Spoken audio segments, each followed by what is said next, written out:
పూర్తి వివరాలకు చదవండి రేపటి అక్షర శిల్పం దినపత్రికలో.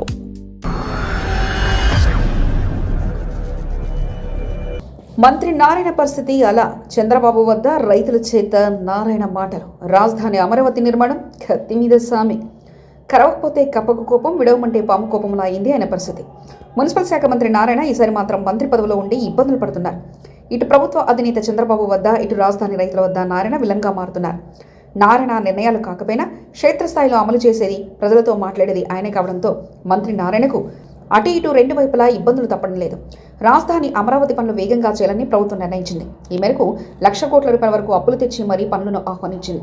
1 కాదు 2 కాదు, రహదారుల నిర్మాణం, రోడ్ల వెడల్పు వంటివి కూడా రాజధాని ప్రాంతంలో చేపట్టాల్సి ఉంది.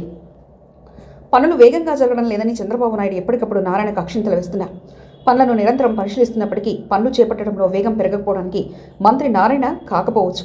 అనేక కారణాలు ఆలస్యానికి రీజన్ అని అందరికీ తెలుసు. కానీ చంద్రబాబు మాత్రం మంత్రి పనితీరుపై అసంతృప్తి వ్యక్తం చేస్తున్నారు. సిఆర్డీఏ సమావేశంలోనూ పనులు జరుగుతున్న తీరును చంద్రబాబు ప్రశ్నిస్తున్నారు. మరొకవైపు 2వ విడత భూ సమీకరణ కార్యక్రమం కూడా మంత్రి నారాయణకు పెద్ద తలనొప్పిలా మారింది. రైతులను ఒప్పించడానికి మంత్రి నారాయణ సతమతమవుతున్నారు. పనులు వేగంగా జరగడం లేదని చంద్రబాబు నాయుడు ఎప్పటికప్పుడు నారాయణకు అక్షింతలు వేస్తున్నారు. పనులు నిరంతరం పరిశీలిస్తున్నప్పటికీ పనులు చేపట్టడంలో వేగం పెరగకపోవడానికి మంత్రి నారాయణ కాకపోవచ్చు. అనేక కారణాలు ఆలస్యానికి రీజన్ అని అందరికీ తెలుసు. కానీ చంద్రబాబు మాత్రం మంత్రి పనితీరుపై అసంతృప్తి వ్యక్తం చేస్తున్నారు. సిఆర్డీఏ సమావేశంలోనూ పనులు జరుగుతున్న తీరును చంద్రబాబు ప్రశ్నిస్తున్నారు. మరోవైపు 2వ విడత భూ సమీకరణ కార్యక్రమం కూడా మంత్రి నారాయణకు తలనొప్పిగా మారింది. రైతులను ఒప్పించడానికి మంత్రి నారాయణ సతమతమవుతున్నారు. అదే సమయంలో కొందరు రైతులు అడ్డం తిరుగుతుండటంతో భూసేకరణ చేస్తామని బెదిరించి నారాయణ వారికి శత్రువుగా మారుతున్నారు. తాజాగా మందడంలో రోడ్ల విస్తరణ పనుల్లో భాగంగా ఇళ్లను కోల్పోతున్న వారికి ప్రభుత్వం వేరే చోట స్థలాలు కేటాయించింది. దాదాపు 100ల సంఖ్యలో ఇళ్లు రోడ్డు విస్తరణలో పోతున్నాయి. అయితే నారాయణ వారిని ఒప్పించడానికి తల ప్రాణం తోకొకొస్తుంది. నిన్న మందడంలో జరిగిన సభలో రైతు రామారావు మంత్రి నారాయణతో వాగ్వాదానికి దిగి గుండెపోటుతో మరణించారు.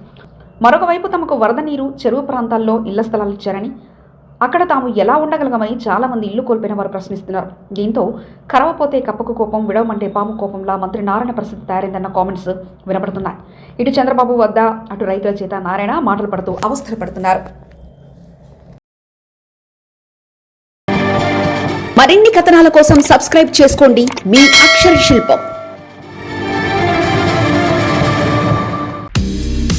పూర్తి వివరాలకు చదవండి రేపటి అక్షర శిల్పం దినపత్రికలో.